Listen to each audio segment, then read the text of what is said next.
Hey guys, my name is Casey and I have been a part of the Cap Sisterhood since 2015, and here are my 5 tips to future au pairs. Number 1, communication is key. You need to be able to communicate with your host family, and this stems from the first Skype interview you have to everyday day-to-day communication, being able to report back to your host mom on the children's behavior, on what they've been doing, being able to praise the children, telling them all the cute little things that the kids have been doing, maybe some misbehavior, and also just to be able to communicate with how you are feeling and how they are feeling.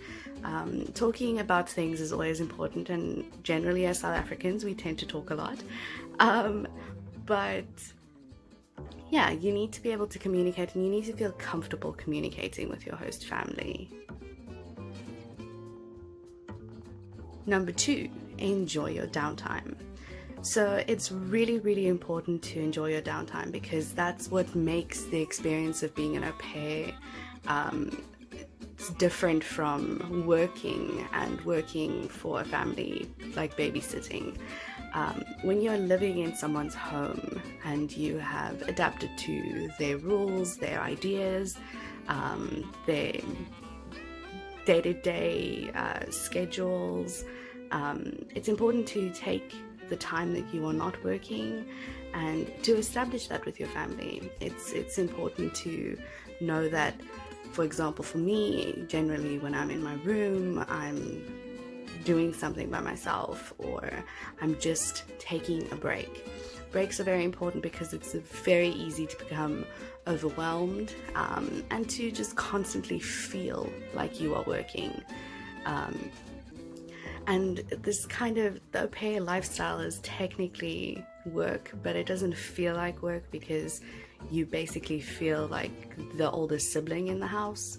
But yeah, it's good to remind yourself to take your off time, to spend it by yourself or with friends, or just to have that teeny little bit of distance for your own sanity. Number 3, get out of the house. Get out of the house as much as possible. Go explore, go see what your local area has to offer. Go out for a drink, go out for a cup of coffee.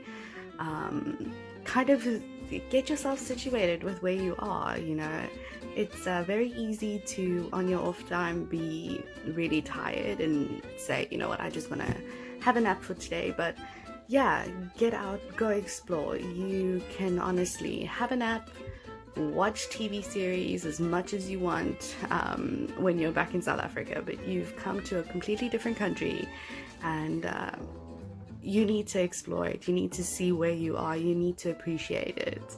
And the only way to do that is to actually get out. Number 4, don't take things personally. You cannot take things personally when you are working with children.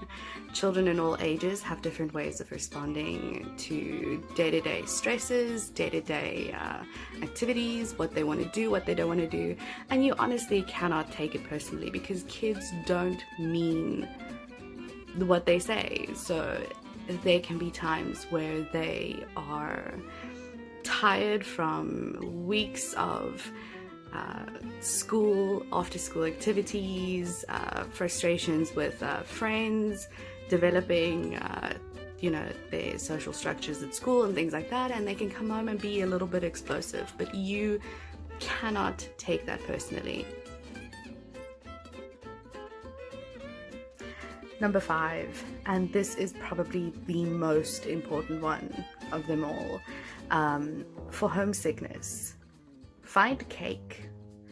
Go out, look for a piece of cake. You can get a piece of cake from a grocery store. You can get it in a coffee shop. You can get it at a pâtissier. You can get it anywhere that you can possibly find a piece of cake. Go find a piece of cake and eat it. You can go for example, to a grocery store and you can get a beautiful piece of cake and go eat it in the park.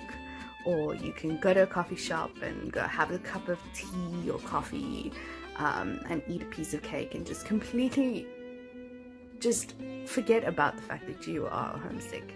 And yes, it's important. Do the video calls, phone home, phone your mom, phone people, phone everyone you're missing. Talk to your host family to let them know that you are feeling homesick.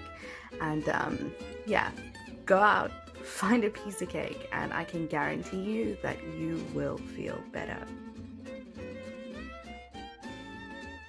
And there you go, guys. That's my 5 tips for future au pairs. And if all else fails, pop the Cap Sisterhood an email and they will set you up with someone close by that you can talk to, or some other au pairs who might also have some tips for you.